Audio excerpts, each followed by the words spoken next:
नमस्कार साथियों, स्वागत है आपका सिविल लक्ष्य एकेडमी के Chhattisgarh daily current affairs programme में। पहला प्रश्न है, छत्तीसगढ़ में जंगल सत्याग्रह का नेतृत्व किसने किया? तो इन व्यक्तियों में से आपको बताना है छत्तीसगढ़ में जंगल सत्याग्रह का नेतृत्व किसने किया है। तो इसका सही जवाब है श्यामलाल सोम। तो ये तो इतिहास का क्वेश्चन है, तो फिर हमने इसे करंट अफेयर्स में क्यों अपडेट किया है, ऐसा आपके मन में प्रश्न आ रहा होगा।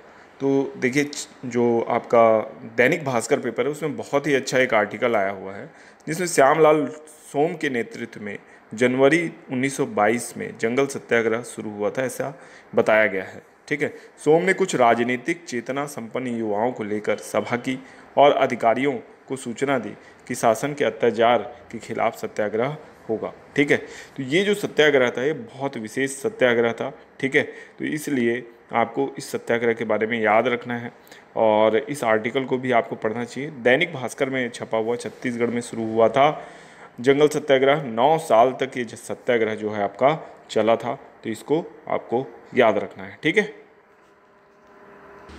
नेक्स्ट क्वेश्चन है, बस्तर संभाग में मावली माता का सबसे प्राचीन मंदिर किस स्थान पर है? ठीक है, क्वेश्चन को ध्यान से सुनिएगा, थोड़ा सा क्वेश्चन शॉर्ट में छपा हुआ है, इसको अच्छे से सुनिए। बस्तर में या बस्तर संभाग में मावली माता का सबसे प्राचीन मंदिर किस स्थान पर स्थित है? तो इसका सही जवाब है आपका दंतेवाड़ा। ठीक है, तो बस्तर के सबसे पुरानी देवियों में मावली माता का नाम सबसे ऊपर आता है। मावली माता का सबसे पुराना मंदिर जो है वो दंतेवाड़ा में स्थित है। आपको पता होगा कि बस्तर दशहरा जो है वो चल रहा है और इस दौरान विशेष रूप से मावली माता को जगदलपुर आमंत्रित किया जाता है और दशहरा का रथ जगदलपुर स्थित मावली माता की परिक्रमा करता है। ठीक है, इधर मावली माता का तलवार लेकर ही बस्तर दशहरा निर्विघ्न संपन्न हो, इस उद्देश्य से जोगी 9 दिन साधना में बैठता है। तो इस तरीके से हम बस्तर दशहरा को जितने अच्छे से पढ़ें उतना कम है। बस्तर दशहरा की जानकारी जो भी न्यूज़पेपर में आपको मिल रही है उसको नोट डाउन करते चलिए। ठीक है, नेक्स्ट क्वेश्चन है, जमशेदजी टाटा ने बस्तर का दौरा किस वर्ष किया था? इसका सही जवाब है 1896 में। 1896 में बस्तर का दौरा किया था जमशेदजी टाटा ने। ठीक है, तो इसको बहुत अच्छे से याद रखना है। और ये जमशेदजी टाटा अगर बस्तर आएंगे तो किस उद्देश्य से आएंगे? तो जी बिल्कुल सही सोच रहे हैं आप, लोहे को खोजने के लिए जमशेदजी टाटा कहाँ आए थे? बैलाडीला आए थे, या कह सकते हैं बस्तर आए थे, है ना। और उन्होंने पूरा केशकाल घाटी और बहुत सारे क्षेत्रों को कह सकते हैं उसकी दौरा किया था। केशकाल घाटी को तो बहुत ही ज़्यादा उन्होंने एक्सप्लोर किया था। ठीक है, राजा रुद्र प्रताप देव का राज इस समय बस्तर में था। उस समय कौन आए थे? आपका जमशेदजी टाटा जी यहाँ आए थे। ठीक है, नेक्स्ट क्वेश्चन है, नगरी सिहावा जंगल सत्याग्रह किस वर्ष प्रारंभ हुआ था? तो इसका सही जवाब है 1922 में। ठीक है, जल जगार कार्यक्रम इस समय धमतरी में चल रहा है। नगरी सिहावा जंगल सत्याग्रह भी कहाँ हुआ था? 1922 में जंगल सत्याग्रह में प्रारंभ हुआ था, तो इसको याद रखना है। ठीक है, उसी आर्टिकल से क्वेश्चन है ये। नेक्स्ट क्वेश्चन है, मावली माता को बस्तर में किस रूप में पूजा जाता है? ठीक है, तो इसको याद रखना है, बहुत इंपॉर्टेंट प्रश्न है। इसका सही जवाब है शक्ति की देवी। मावली माता को शक्ति की देवी के रूप में बस्तर में पूजा जाता है, तो इसको अच्छे से याद रखिएगा। ठीक है, नेक्स्ट क्वेश्चन है, भारत ने किस देश के समर्थन में चागोस द्वीप समूह पर अपना समर्थन दिया है? तो इसका सही जवाब है मॉरिशस। ठीक है, तो मॉरिशस के समर्थन में भारत ने अपना समर्थन दिया है। ठीक है, चागोस द्वीप को लेकर। चागोस द्वीप में ही स्थित है आपका डिएगो गार्सिया जिस पे अमेरिका का सैन्य अड्डा है। बहुत ज़्यादा अमेरिका ने इसको डेवलप कर लिया है और पूरे इंडो पैसिफिक में निगरानी रखने का काम अमेरिका करता है। तो ये चागोस द्वीप समूह अभी तक किसके पास है? ये ब्रिटेन के पास है। ब्रिटेन की कॉलोनी है आज भी और इस पे मॉरिशस अपना हक मानता है। ठीक है। लेकिन ब्रिटेन इसे अभी तक मॉरिशस के हवाले नहीं किया है, लेकिन इन फ्यूचर ब्रिटेन को ऐसा अब करना पड़ेगा, क्योंकि भारत का पूर्ण समर्थन मॉरिशस को मिला है कि चागोस द्वीप समूह उसका है। ऐसे में अमेरिकी सैन्य अड्डा क्या होगा, उसके लिए मॉरिशस के साथ अमेरिका को संबंध बनाने पड़ेंगे ताकि उनका जो सैन्य अड्डा है वो चलता रहे, ठीक है। कनाडा का वन इंडिया को समर्थन किस क्षेत्र में है? तो इसका सही जवाब है अखंडता। अखंडता के क्षेत्र में कनाडा ने भारत को समर्थन दिया है। हाल ही में वहाँ की गवर्नमेंट ने एक कह सकते हैं एक स्टेटमेंट जारी किया हो, उसमें कहा कि कनाडा बिल्कुल भारत की एकता और अखंडता का समर्थन करता है, और जो भी रेफरेंडम वगैरह खालिस्तान के यहाँ होते हैं वो क्योंकि हमारे यहाँ अभिव्यक्ति की स्वतंत्रता है उसके तहत हो जाते हैं।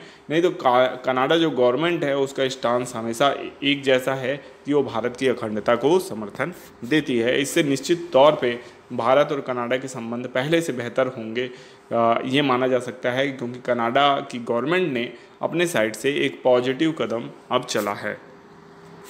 नेक्स्ट क्वेश्चन है, भारत ने मालदीव को कितने मिलियन डॉलर का सहयोग प्रदान किया है?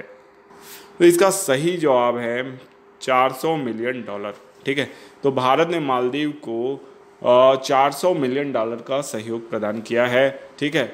एक तरफ पाकिस्तान है जो दुनिया भर में कटोरा लेके घूम रहा है कि उसको कोई सहयोग दे दे, कोई लोन मिल जाए उसको, और एक तरफ भारत है जो अपने पड़ोसी देशों को खुद आगे आकर मदद कर रहा है। लेकिन पाकिस्तान की मदद भारत नहीं करता है, क्योंकि पाकिस्तान एक ऐसा गिरगिट टाइप का देश है कि वो पैसा लेता है और क्या करता है, उसको आतंकवाद को बढ़ाने में लगा देता है, उसको करप्शन में लगा देता है। वहाँ की पॉलिटिक्स इतनी घटिया है, वहाँ की सेना के पास इतने अधिक पावर है कि उस सेना में पैसा जो होता है कटौती उसकी होती नहीं है। सेना जितना पैसा है उसको तो से जो वहाँ के सेनापति होते हैं वो स्विस बैंक में डाल देते हैं और विदेश भाग जाते हैं।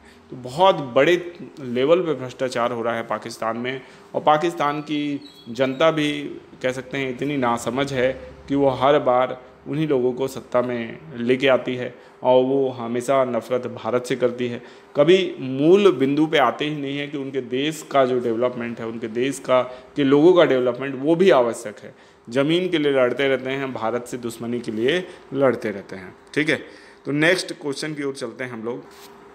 एस जयशंकर किस देश की यात्रा पर जाएंगे इन फ्यूचर? अभी किस देश की यात्रा पर जाने वाले हैं एस जयशंकर, जो बहुत चर्चा में है? तो इसका सही जवाब है पाकिस्तान। तो पाकिस्तान में SCO की बैठक होने वाली है, शंघाई सहयोग कोऑपरेशन की बैठक होगी, तब एस जयशंकर पाकिस्तान की यात्रा पर जाएंगे, ठीक है। तो इसको क्वेश्चन को करेक्ट करके जब आप नोट्स बनाएंगे तो उसमें लिखेंगे, है ना। तो एस जयशंकर किस देश की यात्रा पर जाएंगे? तो पाकिस्तान की यात्रा में, और किस विशेष अवसर पर जाएंगे? तो SCO की मीटिंग में भाग लेने के लिए वो जाएंगे, ठीक है। तो इसको याद रखिएगा। नेक्स्ट क्वेश्चन और अंतिम क्वेश्चन है, इसका जवाब आपको देना है। चागोस द्वीप समूह विवाद में भारत की भूमिका क्या है?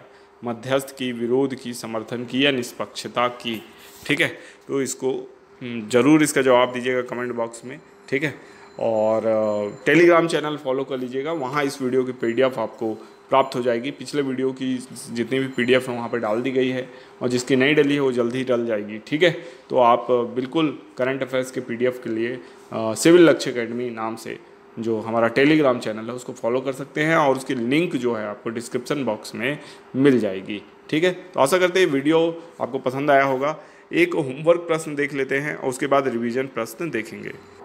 तो अंतिम वीडियो में हमने प्रश्न किया था, ग्लोबल इनोवेशन इंडेक्स 2024 में शीर्ष 30 देशों में शामिल होने वाला एकमात्र मध्यम आय वाला देश कौन सा है? तो इसका सही जवाब है चीन, ठीक है। तो चीन जो है वो ग्लोबल इनोवेशन इंडेक्स में मध्यम आय वाला एकमात्र देश बना है, ठीक है। तो इसको याद रखना है, चीन को आपको याद रखना है कि ये देश जो है ये मध्यम आय वाला एकमात्र देश बना है, ठीक है। तो इसको याद रखिएगा। अब देखते हैं रिवीजन प्रश्न। नमस्कार साथियों, स्वागत है आपका सिविल लक्ष्य अकेडमी के Chhattisgarh daily current affairs programme में। पहला प्रश्न है, छत्तीसगढ़ पोषण जागरूकता में भारत में किस स्थान पर है? तो इसका सही जवाब है तीसरे स्थान पर है। तो छत्तीसगढ़ को याद रखना है कि ये पोषण जागरूकता में भारत में तीसरे स्थान पर है। ठीक है, और भारत में इस समय पोषण सप्ताह मनाया जा रहा है, जिसके तहत विभिन्न बच्चों का जो है वो वजन तौलकर देखा जा रहा है। ठीक है, और ये छत्तीसगढ़ में भी मनाया जा रहा है, छत्तीसगढ़ पोषण जागरूकता अभियान। ठीक है, तो इसको याद रखिएगा। नेक्स्ट क्वेश्चन है, वजन त्योहार के दौरान कितने लाख बच्चों का वृद्धि मापन किया गया? तो इसको भी याद रखना है, बहुत ही इंपॉर्टेंट क्वेश्चन है। 23 लाख बच्चों का वृद्धि मापन किया गया किस दौरान? वजन त्योहार के दौरान। ठीक है, तो इस घटना को भी याद रखना है। 23 लाख बच्चों का वजन मापा गया है। ठीक है, नेक्स्ट क्वेश्चन अब राष्ट्रीय करंट अफेयर्स से है। संयुक्त राष्ट्र भविष्य शिखर सम्मेलन 2024 का मुख्य उद्देश्य क्या है? इसका सही जवाब है उपरोक्त सभी, यानी जलवायु परिवर्तन, अंतर्राष्ट्रीय शांति और सुरक्षा, डिजिटल सहयोग या उपरोक्त सभी। तो उपरोक्त सभी इसका क्या है, कह सकते हैं मुख्य उद्देश्य। नेक्स्ट क्वेश्चन है, कौन सा देश खनिज सुरक्षा वित्त नेटवर्क में शामिल हुआ है? तो इसका सही जवाब है भारत। ठीक है, तो भारत जो है वो किस में शामिल हो गया है? खनिज सुरक्षा वित्त नेटवर्क में शामिल हो गया है। तो इसको भी याद रखना है आपको। नेक्स्ट क्वेश्चन है, किस राज्य ने दर्शनी योजना शुरू की है? तो इसका सही जवाब है तेलंगाना। तेलंगाना ने हाल ही में तेलंगाना दर्शनी योजना शुरू की है। तो इसको याद रखना है। नेक्स्ट क्वेश्चन है, किस राज्य ने कस्तूरी रंगन समिति की रिपोर्ट को अस्वीकार कर दिया है? तो इसका सही जवाब है कर्नाटक। कर्नाटक राज्य ने कस्तूरी रंगन समिति की रिपोर्ट को अस्वीकार कर दिया है। तो इसको भी याद रखना है। नेक्स्ट क्वेश्चन है, प्रधानमंत्री नरेंद्र मोदी जी ने कितने परम रुद्र सुपर कंप्यूटर का उद्घाटन किया? तो इसका सही जवाब है 1। ठीक है, तो प्रधानमंत्री श्री नरेंद्र मोदी जी ने परम रुद्र सुपर कंप्यूटर का उद्घाटन किया। कितने? 1।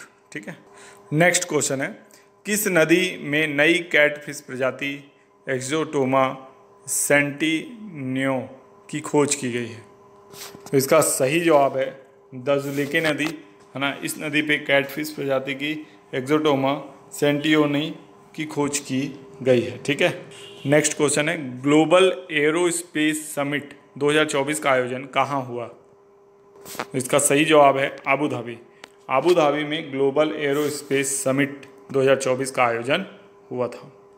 नेक्स्ट क्वेश्चन है, जापान के नए प्रधानमंत्री कौन बने हैं? तो इसका सही जवाब है शिगेरू इशिबा। शिगेरू इशिबा जो हैं ये जापान के नए प्रधानमंत्री बने हैं। ठीक है, और जापान को आप जानते हैं कि इसकी जनसंख्या लगातार गिर रही है और यही कारण है कि यहाँ की आर्थिक स्थिति भी गड़बड़ हो रही है। इस कारण से यहाँ सरकारें आ रही हैं और जा रही हैं। ठीक है, इसको याद रखना है। नेक्स्ट क्वेश्चन है, ग्लोबल इनोवेशन इंडेक्स 2024 में भारत की रैंक क्या है? तो इसका सही जवाब है 39। ग्लोबल इनोवेशन इंडेक्स 2024 में भारत की रैंक 39 है। ठीक है, अब देखते हैं आज का homework plus. Global innovation index 2024 में शीर्ष 30 में शामिल होने वाला एकमात्र मध्यम आय वाला देश कौन सा है? ठीक है, तो इसका सही जवाब आपको कमेंट बॉक्स में देना है। पिछले वीडियो में हमने आपसे प्रश्न किया था श्रीलंका की नई प्रधानमंत्री कौन है? तो इसका सही जवाब है हरिनी अमरासूरिया। ठीक है, तो ये हैं श्रीलंका की नई प्रधानमंत्री, तो इनका भी नाम याद रखना है। अब देखेंगे रिवीजन प्रश्न। अगर आप ये वीडियो कोरिया ज़िले से देख रहे हैं तो बता दें सिविल लक्ष्य एकेडमी की क्लासेस ऑफलाइन भी कोरिया ज़िले में चलती हैं, है ना। तो अगर आप आसपास के हैं और सिविल लक्ष्य एकेडमी में पढ़ना चाहते हैं तो बिल्कुल आप आमंत्रित हैं।